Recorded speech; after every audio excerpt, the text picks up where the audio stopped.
살다가 가끔 이런 생각할 때 있죠. 정말 일어날 것 같지 않은 일들. 혹시 그런 일이 일어날까? 그래서 에이, 그런 일이 일어나겠어? 하면서 준비를 안 하는 경우가 있어요. 그런데 또 반대로 혹시 모르니까 만에 하나라도 생길 수 있으니까 준비를 해놔야 되겠다라고 준비하는 경우도 있어요.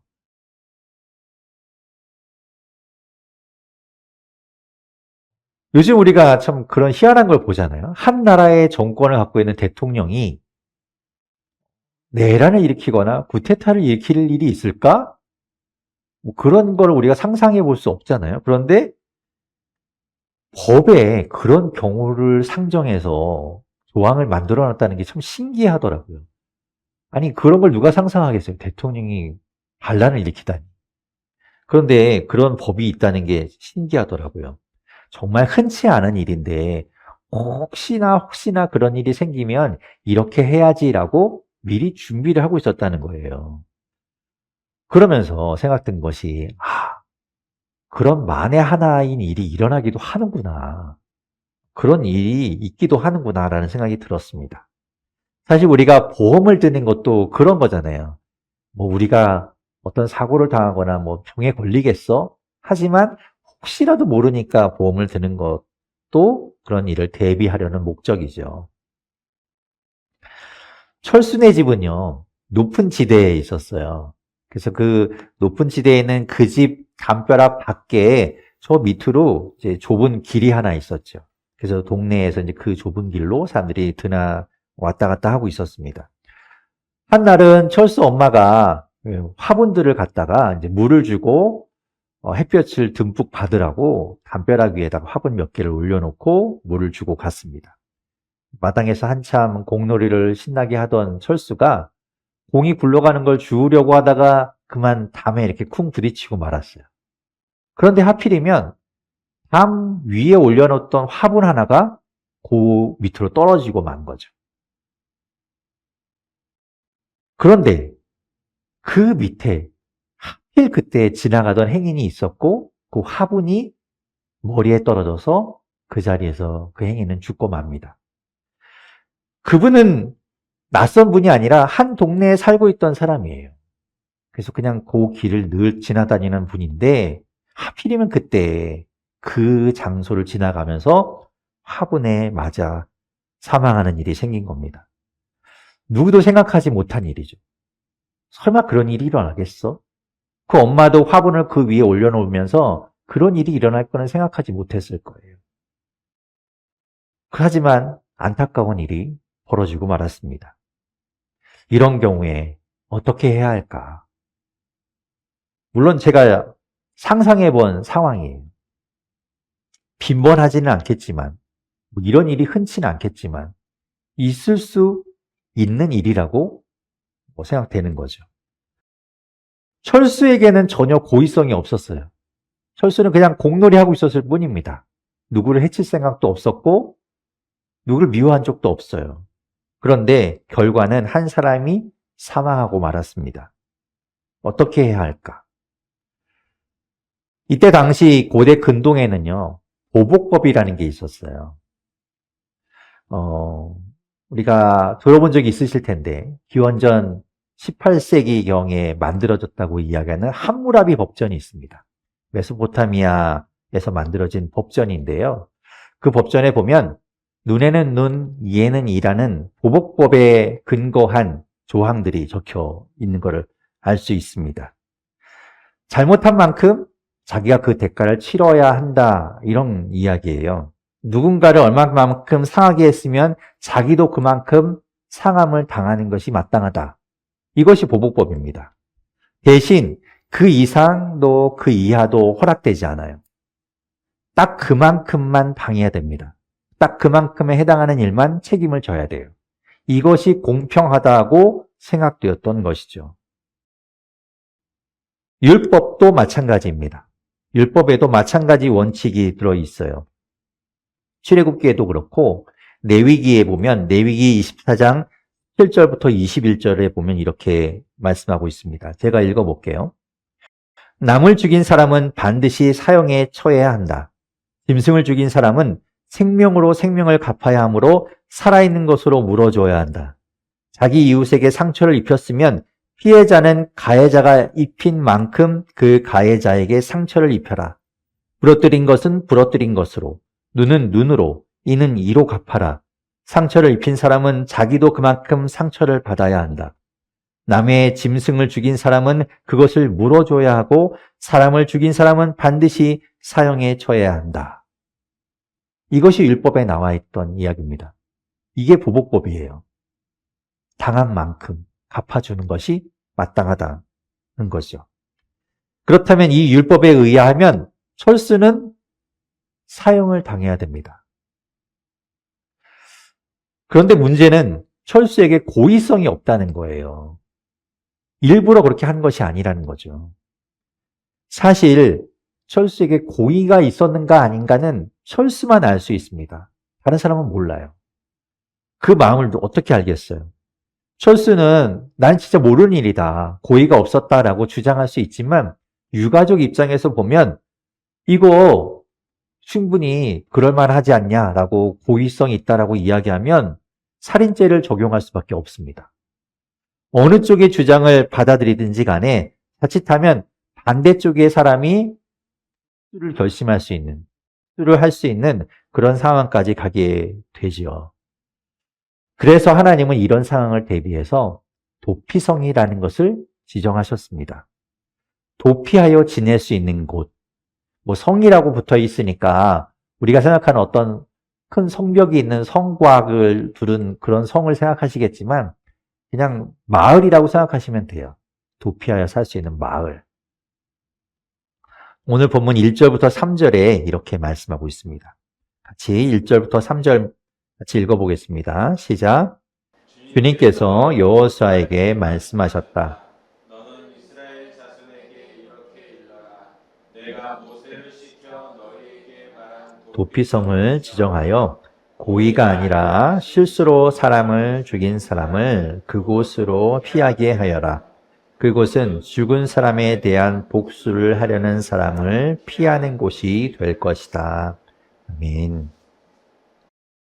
처음 하나님께서 도피성에 대해서 말씀하신 것은 2절에 있는 것처럼 모세가 있을 때예요. 그래서 하나님께서 모세에게 이미 말해놨다라고 이야기하시죠.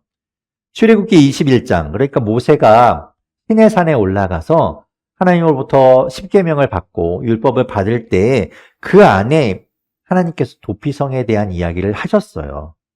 사람을 실수로 죽였으면 내가 정해주는 곳으로 가서 피신할 수 있다라고 하나님께서 그때 이미 도피성에 대한 이야기를 하셨거든요.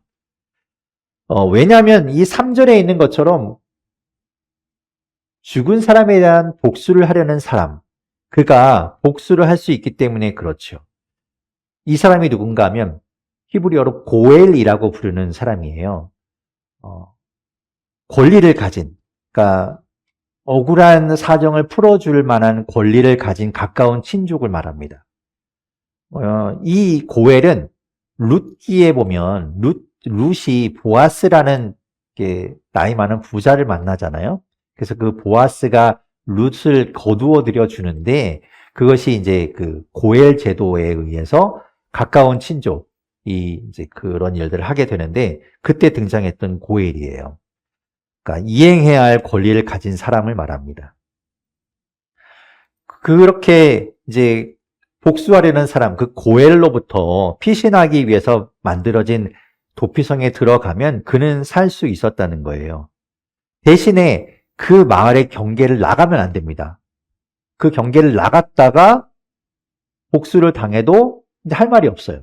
나가지 말라 했는데 나갔으니까. 사실 이런 일이 빈번하게 일어날까요? 처음에 이야기한 것처럼 아마 아주 흔치 않은 일이었을 거예요. 이런 1년에 이런 일이 몇 번이나 일어나겠습니까? 그런데도 이런 규정을 만들어 놓으신 거 보면 참 신기하죠. 하나님이 참 세심한 분이구나. 이런 일까지도 생각해서 율법을 만들어 놓으셨구나. 사소한 것 하나까지도 챙기시는 분이구나라는 걸 또 한번 우리가 생각해 볼 수 있죠. 아울러서 하나님께서 인간이 얼마나 참 나약한 존재고 실수할 수 있는 존재인가를 하나님이 이미 알고 계시는 분이기에 이런 또 조항을 만드셨구나라는 걸 우리가 알 수 있습니다. 도피성이라고 정해진 성읍, 그 마을은 이스라엘 전체 땅에서 총 6곳이 있었어요.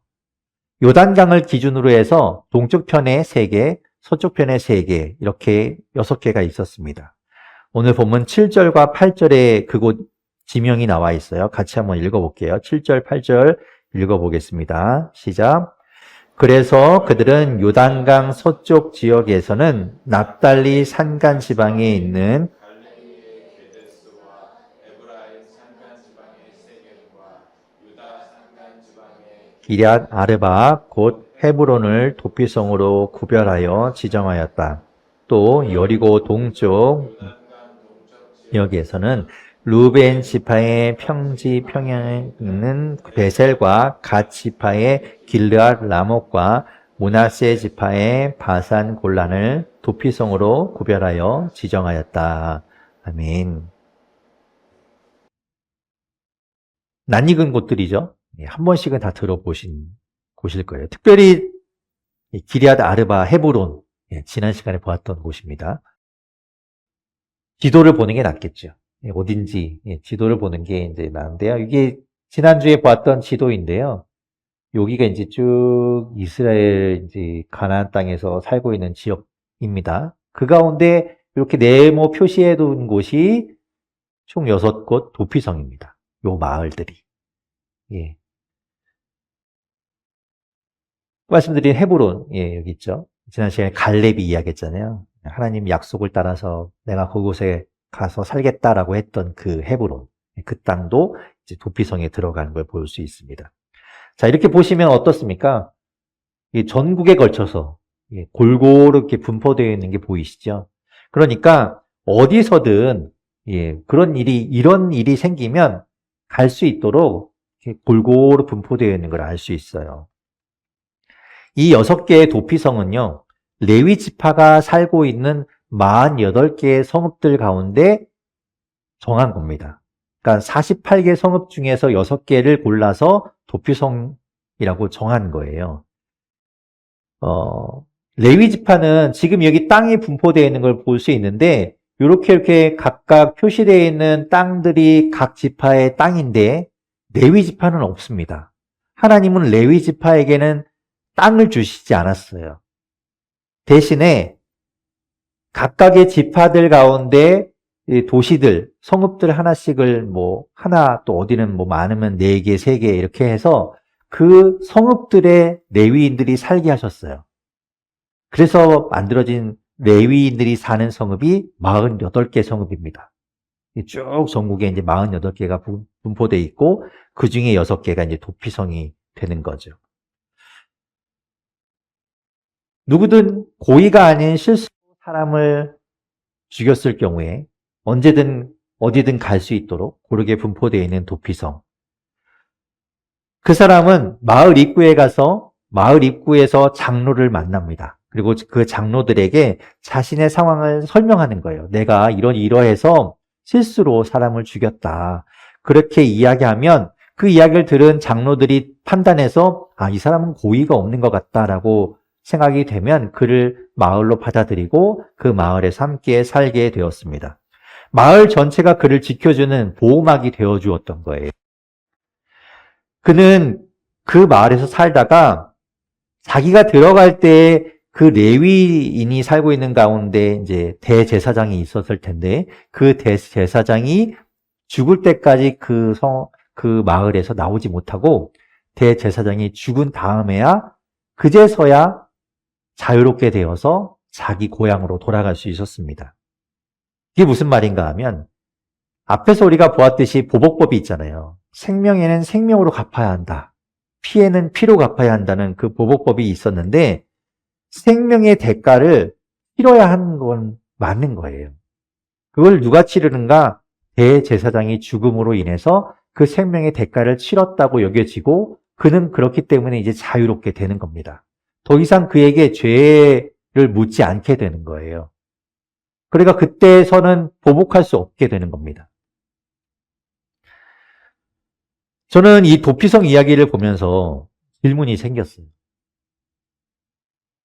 여러분 도피성 이야기를 보면서 뭐 예전에 한남동을 떠올리실 수도 있었겠지만 옛날에 우리나라에도 그런 제도가 있었다고 하죠. 삼한시대에 이제 뭐죠? 소도라는 지역이 있어서 거기에 범죄자가 들어가면 그를 벌하지 못하는 지역이 있었다고 이야기하는데 이 도피성 이야기를 보면서 두 가지 저는 질문이 들었는데 첫 번째는 지금은 왜 도피성이 없을까라는 거예요. 지금 왜 도피성 제도가 없을까? 그리고 두 번째는 하나님이 율법으로 규칙을 정해 주셨는데 이렇게 고의가 아닌 실수로 사람을 죽게 했을 경우에 피해자가 참 속상하고 마음 아픈 일이지만 그럼에도 불구하고 이게 실수가 벌어진 일이니까 그냥 용서해라 라고 하면 될 텐데 왜 그런 이야기는 없고 번거롭게 이렇게 도피성을 만들었을까라는 생각이 들었어요. 도피성은요, 실수로 살인을 한 사람을 위한 구속, 구원의 장소, 구속이라는 게 대신, 아까 얘기한 것처럼 대제사장이 죽음으로 인해서 다시 풀려나게 되는 그 대속의 장소였죠. 그래서 처음에 말씀드린 것처럼 이것은 몇 사람에게만 해당되는 장소였어요. 보통의 사람들이 죄를 지었다고 도피성 가면 그 사람 받아주지 않습니다. 이건 고의가 아닌 실수에 의한 살인에 해당하는 경우에만 들어갈 수 있는 곳이었으니까요. 하지만 예수님이 오셔서 이 땅의 모든 죄의 도피성이 되어주신 거예요. 실수로 했든지 고의로 했든지 간에 모든 죄에 대한 구원 그리고 대속의 장소가 예수님이 되어주신 겁니다. 그래서 다른 도피성이 이제 필요 없게 된 거예요. 왜 지금은 도피성이 없지? 예수님이 이 땅에 도피성이 되어 주시기 위해서 오셨거든요. 도피성에서 자유로워지려면 대제사장이 죽은 다음에나 가능하니까 무조건 기다려야 돼요. 처음에는 자기가 죽지 않을 수 있다는 생각 때문에 좋았을지 모르지만 거기에서 계속 살다 보면 나중엔 감옥같이 느껴졌을 수도 있겠죠. 언제 집으로 가나. 하지만 대제사장이 죽어야만 갈 수 있어요. 때로는 대제사장보다 먼저 죽는 경우가 있어서 자유롭게 되지 못하고 죽는 경우도 있었을 거고요. 어떤 경우에는 대제사장이 빨리 죽어서 빨리 풀려날 수도 있었을 거고요. 하지만 이 땅에 도피성으로 오신 예수님, 영원한 대제사장이신 예수 그리스도는 단번에 죽으심으로 인해서 이미 우리를 자유롭게 하셨다는 거예요. 대제사장이신 예수님이 이미 죽으셨기 때문에 우리는 기다릴 필요가 없어요. 그 죽음으로 인해 우리는 이미 풀어진 겁니다. 기다릴 필요가 없지요. 따라서 지금은 그래서 도피성이 필요 없구나. 예수 그리스도가 도피성이셨구나. 그것을 깨닫게 되는 거죠. 그러면 왜 용서하라고 하지 않고 도피성이란 제도를 만들었을까? 손양원 목사님을 여러분 들어보셨죠? 1948년에 여순 사건이라는 그 폭동이 일어났을 때 그 일어난 폭도들에 의해서 손양원 목사님의 두 아들이 살해됩니다. 그 아들을 살해한 원수와도 같은 그 폭도를 목사님은 양자로 받아들여요. 그 이름이 안재선이라는 사람인데 그 사람을 용서하고 양자로 받아들이고 삼았습니다. 실수가 아닌데도 용서해 주었거든요. 와, 이렇게 그리스도인이라면 하나님의 사랑을 받은 사람이라면 이렇게 해야 되는 것 아닌가? 하나님이 손양원 목사처럼 너도 용서해. 이렇게 하라고 하실 수 있잖아요. 용서하라고 말이죠. 그런데 이전에 성경을 아무리 찾아봐도 용서하라는 하나님의 말씀이 없어요. 하나님 그렇게 용서하라고 하시지 않았어요. 용서가 나오긴 나오는데 용서는 우리가 받는 겁니다. 사람은 받는 존재고 용서하는 존재는 누군가 하면 하나님이에요. 하나님이 우리를 용서해 주시고 우리는 용서를 받는 존재인 거죠. 그런 관계예요. 사람들 사이에서 용서하라는 말씀은 없어요. 그런데 신약에 와서 용서하라는 말씀이 나옵니다. 예수님께서 용서하라고 이야기하세요. 마태복음 6장 14절 15절 제가 읽어볼게요. 너희가 남의 잘못을 용서해 주면 너희 하늘 아버지께서도 너희를 용서해 주실 것이다. 그러나 너희가 남을 용서해 주지 않으면 너희 아버지께서도 너희의 잘못을 용서해 주시지 않으실 것이다. 라고 말씀하셨어요. 그리고 마태복음 18장 21절 22절에도 그때 베드로가 예수께 다가와서 말하였다. 주님, 내 형제가 나에게 자꾸 죄를 지으면 내가 몇 번이나 용서하여 줘야 합니까? 7번까지 하여야 합니까? 예수께서 대답하셨다. 7번만이 아니라 70번을 7번이라도 하여야 한다. 용서하라. 용서해줘라. 끝까지 용서해줘라. 원수라도 용서해줘라. 그게 예수님의 말씀이었어요. 구약에는 없었는데 예수님이 그런 이야기를 하시는 거죠. 뭐가 달라졌을까? 용서는 그냥 하는 게 아닙니다. 첫째로 뭐가 필요한가 하면 대가가 필요해요. 그냥 어떻게 용서해 줍니까? 나에게 잘못한 사람, 나에게 해를 입힌 사람에게 그래, 내가 당신을 용서해 주마. 엄청난 결단을 하고 엄청나게 너그러운 사람이면 모를까? 쉽게 용서할 수 없어요. 그에 합당한 대가가 치러져야 최소한 그가 무릎 꿇고 진정 어린 사과라도 해야 용서할 수 있는 거지. 아무런 대가 없이 어떻게 용서를 해줍니까? 그래서 도피성에서도 대제사장이 죽는 대가를 치러야 하는 거죠. 둘째로 용서엔 뭐가 필요한가 하면 경험이 필요합니다. 경험. 한 번도 용서를 받아본 적이 없는 사람은 남을 용서하기 힘들어요. 용서를 받아본 사람이 용서하는 것이죠. 하나님은요, 서로 용서하라 이런 이야기 하지 않으셨고 대신에 도피성을 만들어 주셨어요. 왜냐하면 그들은 아직 그 용서의 대가를 온전히 치르거나 용서를 경험하지 못했거든요.